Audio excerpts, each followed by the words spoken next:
In today's video, I'm going to be talking about the Jackson's chameleon. So you can see my young male Jackson's chameleon now. You can just see his nose in the bottom corner there as he's starting to come into the shot. So today I'm going to be telling you about the Jackson's chameleon. I'm going to tell you a little bit about where they come from, what sort of habitat they live in, and a little bit about how you can keep them in captivity.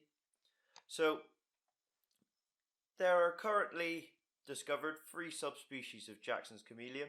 There is Xantholophus, which is the largest subspecies. There is Jacksoni, which is the medium-sized of the subspecies, and then there's Maramontanus, which is the smallest of the subspecies. So all of the male Jackson's chameleons have 3 horns. Is partially what the beginning of the name means. Troioceras means 3-horned.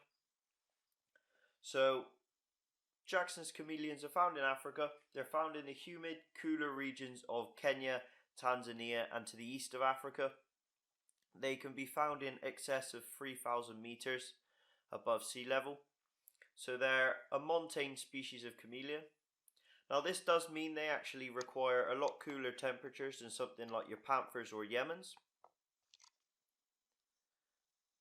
Now I was talking about subspecies of Jacksons. Now the subspecies Maramontanus is only found in one area in Tanzania. They're actually found only on Mount Meru as well as the Arusha region of Tanzania. So they haven't got a very wide range. The subspecies Xantholophus can actually now be found in Hawaii. They're not a native species there. Due to people actually releasing their pets, they're actually now found in Hawaii. And I believe they are also found in some parts in Florida, where they again have been released pets. So as you can see, this young one doesn't have much colour at the moment. Now Jackson's chameleons can have varying colour. The largest subspecies Xantholophus usually only stay green. They can get small amounts of blue in them. However, usually their standard colour is green. Now Jacksoni is regarded by a few people as one of the most colourful of the subspecies.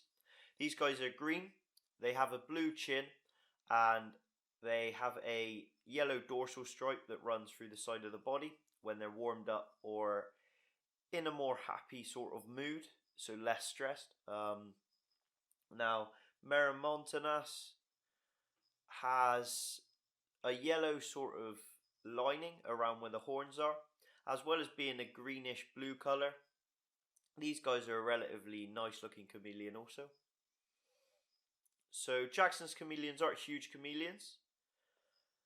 The Xantholophus, which is the largest subspecies, have been recorded really hitting about 16 inches plus, so they're not a huge chameleon, something like the panther chameleons that can get extremely large.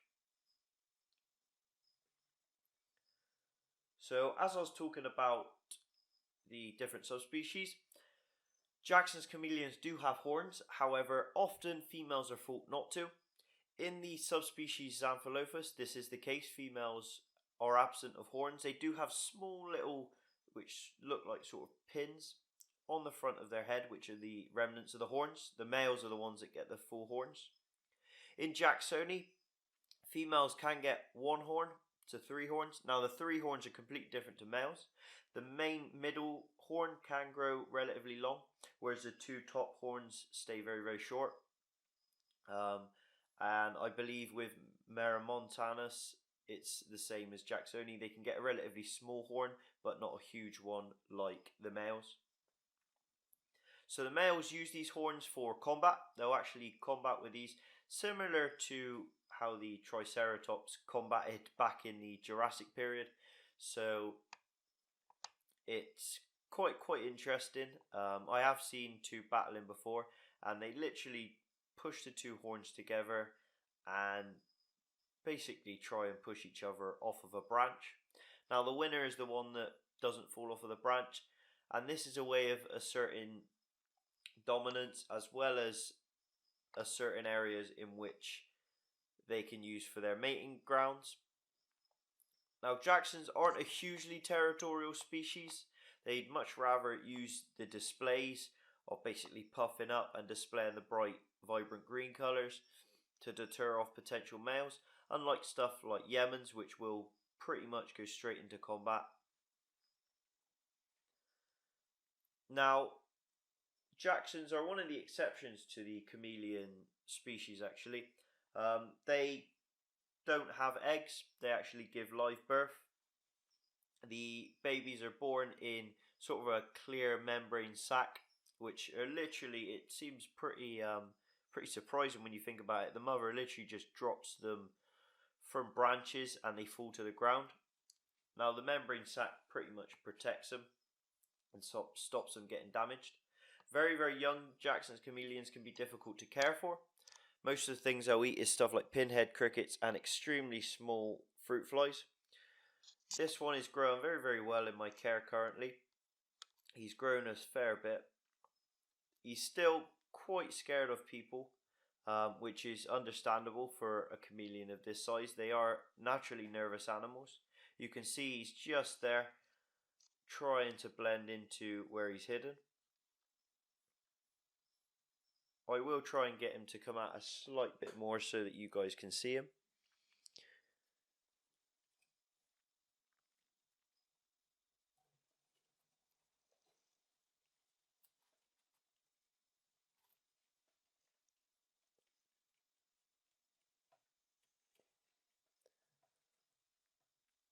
So here he is here.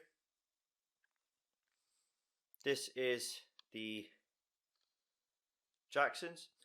Now with Jackson's chameleons, as I said, they don't really like a lot of heat. It's quite bad for them and it can cause them to dehydrate and basically die from overheating. So in the cage I actually have no heat source whatsoever. Room temperature is perfectly fine for this species. I do have a T5 in lighting system, which is one of the highest outputs for UV. These guys, because they're montane chameleon species, they do require a very, very high UV output. So T5s are one of the best for this species. You want to also have the cage very, very heavily planted. So the main plants I use this plant up the front here, as well as the devil's ivy that's growing in the back. This allows a lot of hiding spaces for him to actually hide and get away if he's feeling a bit sort of nervous or scared. A lot of the time actually though, he's basking on these branches underneath the T5, and his colours will be quite bright. So at the moment he's feeding on small crickets. He was eating at one point fruit flies.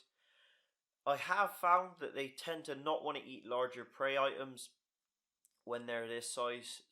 Stuff like baby panthers will usually go for relatively large crickets, whereas these seem to only want to eat smallish prey items. So you can see he is looking at the camera and heading his way off into the plants.